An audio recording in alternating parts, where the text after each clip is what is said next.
Bagaimana bercanda yang sunnah ala Rasulullah? Mari kita bahas. A'udzu billahi minasy syaithanir rajim. Assalamualaikum warahmatullahi wabarakatuh. Bersyukur kita kepada Allah dengan mengucapkan hamdalah. Berselawat kita kepada Rasulullah dengan melafazkan Allahumma sholli ala sayyidina Muhammad wa ala sayyidina Muhammad. Pada kesempatan kali ini saya kembali akan membahas tentang kisah Rasulullah SAW yang referensinya saya ambil dari buku Rasulullah The Untold Story. Kisahnya yang berjudul Rasulullah Pun Bercanda. Rasulullah SAW adalah sosok yang paling sempurna untuk kita jadikan contoh dalam setiap kehidupan. Berbagai peran berhasil dilakukan Rasulullah dengan contoh terbaik. Seperti misalnya Rasulullah SAW mampu menjadi pemimpin negara terbaik, panglima terbaik, sahabat terbaik, ayah dan anak terbaik. Banyak kisah-kisah beliau yang dapat kita jadikan sebagai panutan. Tak terkecuali dalam bercandanya pun Rasulullah SAW memiliki adab yang sangat tinggi, sehingga bercandanya Rasulullah SAW pun tidak menurunkan martabatnya, tidak melemahkan dirinya, dan juga tidak mengurangi wibawanya. Setiap perbuatan, perkataan, dan tindak tanduk beliau selalu menjadi hukum bagi kita. Meskipun begitu, Rasulullah SAW juga memiliki pribadi yang sangat menyenangkan, yaitu beliau juga suka bercanda kepada sahabatnya, bersenda gurau kepada istrinya, dan lain sebagainya.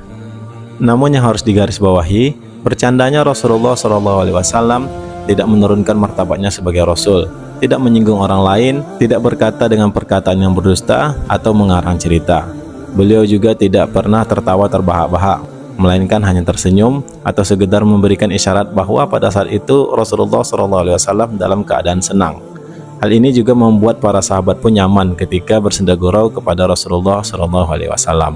Hal ini sebagaimana seperti hadis yang diriwayatkan oleh Abu Hurairah radhiyallahu anhu, yang artinya, dari Abu Hurairah dia berkata, "Wahai Rasulullah, apakah engkau mengajak kami bercanda?"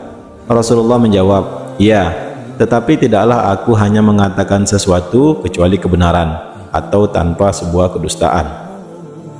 Ada banyak contoh candaan Rasulullah SAW. Di antaranya, pada suatu waktu pernah seseorang meminta tunggangan kepada Rasulullah. Kemudian Rasulullah menjawab, "Ya, kami akan memberikanmu seekor anak unta." Mendengar jawaban dari Rasulullah SAW, seorang tadi dia merasa bingung dan heran. Dia merasa tidak terima karena dia menyangka anak unta yang dimaksud Rasulullah SAW adalah seekor anak unta yang masih kecil, masih lemah, dan tentu tidak pantas untuk membawa sebuah tunggangan. Kemudian dengan rasa penasaran dia menanyakan lagi kepada Rasulullah SAW, "Ya Rasulullah, apa yang bisa aku perbuat terhadap seekor anak unta?" Kemudian Rasulullah SAW menjawab, "Adakah seekor anak unta yang tidak lahir dari seekor unta?" Mendengar jawaban ini, barulah seorang tersebut dia paham bahwa Rasulullah SAW sedang bercanda. Karena memang yang dimaksud dari anak unta tersebut adalah seekor unta yang sudah dewasa, yang badannya sudah cukup kuat untuk membawa sebuah tunggangan. Karena memang tentu secara ilmiahnya anak unta lahir dari seekor unta juga. Jadi itulah bentuk candaan Rasulullah SAW. Beliau tidak melakukan sebuah kebohongan dan juga tidak mengarang-arang cerita. Pada kesempatan lain, Rasulullah juga pernah bercanda. Pada saat itu, datanglah seorang wanita tua kepada Rasulullah SAW. Wanita tersebut bertanya kepada Rasulullah, "Ya Rasulullah, apakah wanita tua sepertiku bisa masuk surga?" Kemudian Rasulullah menjawab, "Tidak ada perempuan tua yang masuk surga." Mendengar jawaban Rasulullah SAW, sontak wanita tua tersebut dia merasa kaget, merasa takut dan gemetar. Bagaimana tidak, dia tentu merasa sangat khawatir, karena ini langsung dia dapatkan dari Rasulullah SAW, bahwa tidak ada wanita tua yang masuk surga. Hatinya bersedih, dia bermuram, kemudian dia berbalik badan dan ingin meninggalkan Rasulullah SAW dengan perasaan yang sangat takut dan kecewa.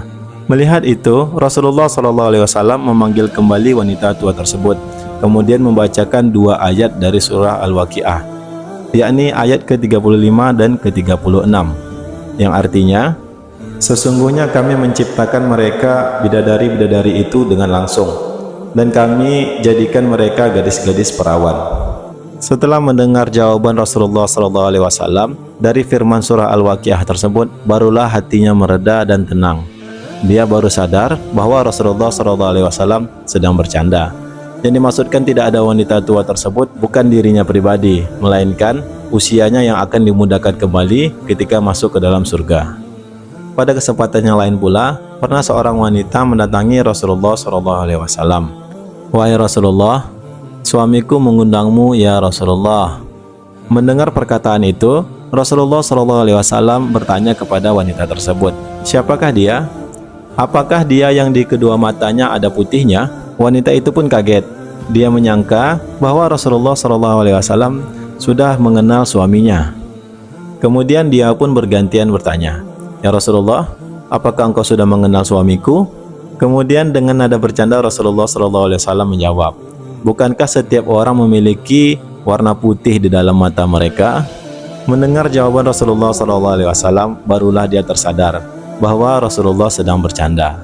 Memang benar yang dikatakan Rasulullah SAW, bahwa setiap manusia pada umumnya pasti memiliki bagian putih di dalam bola matanya. Dalam kisah lain, pernah Rasulullah SAW bercanda dengan Sayyidina Ali. Jadi pada saat itu dalam sebuah jamuan makan, Rasulullah duduk bersebelahan dengan Sayyidina Ali. Mereka dihidangkan oleh beberapa buah kurma. Kemudian Sayyidina Ali memakanlah buah kurma tersebut. Setelah kurmanya dimakan, kemudian bijinya dengan iseng Sayyidina Ali meletakkannya di sisi Rasulullah SAW dan mengatakan kepada Rasulullah, "Ya Rasulullah, apakah engkau sedang lapar? Karena kurma yang kau makan banyak sekali. Nih, lihatlah jumlah bijinya yang kau sisakan," kata Sayyidina Ali. Kemudian ternyata dengan cerdasnya Rasulullah SAW membalas candaan Ali dengan sangat jenius. Rasulullah mengatakan kepada Sayyidina Ali, "Ya Ali, bukankah engkau yang jauh lebih lapar dibanding aku? Sementara aku hanya memakan isinya saja, hanya memakan buahnya saja, tetapi engkau memakan sama biji-bijinya sekaligus. Lihatlah, tidak ada sisa biji yang engkau tinggalkan, wahai Ali." Tentu melihat peristiwa ini, semua tamu yang di sana merasa senang dan merasa hangat akan kehangatan Rasulullah SAW. Masih banyak riwayat yang mengisahkan bagaimana Rasulullah SAW kepada sahabatnya. Beliau sangat hangat, humble, dan tidak membosankan. Beliau tidak melulu mengajak serius sahabat dalam berdakwah. Sesekali beliau juga menghibur sahabat dan mengajaknya bercanda. Beginilah adab dan akhlak Rasulullah SAW. Meskipun beliau sedang bercanda, tetapi masih ada tata krama yang beliau jaga. Seperti misalnya, Rasulullah tidak pernah berkata dusta, tidak pernah mengarang-arang cerita, tidak pernah tertawa terbahak-bahak, dan juga Rasulullah SAW tidak pernah menyinggung orang lain dalam candaannya hanya untuk membuat sebuah lelucon. Inilah akhlak mulia yang Rasulullah ajarkan kepada kita umatnya. Wallahu a'lam bishawab. Terima kasih sudah menonton. Mohon maaf apabila ada yang salah. Mohon dikoreksi jika ada yang keliru. Wabillahi taufiq wal hidayah. Wassalamualaikum warahmatullahi wabarakatuh.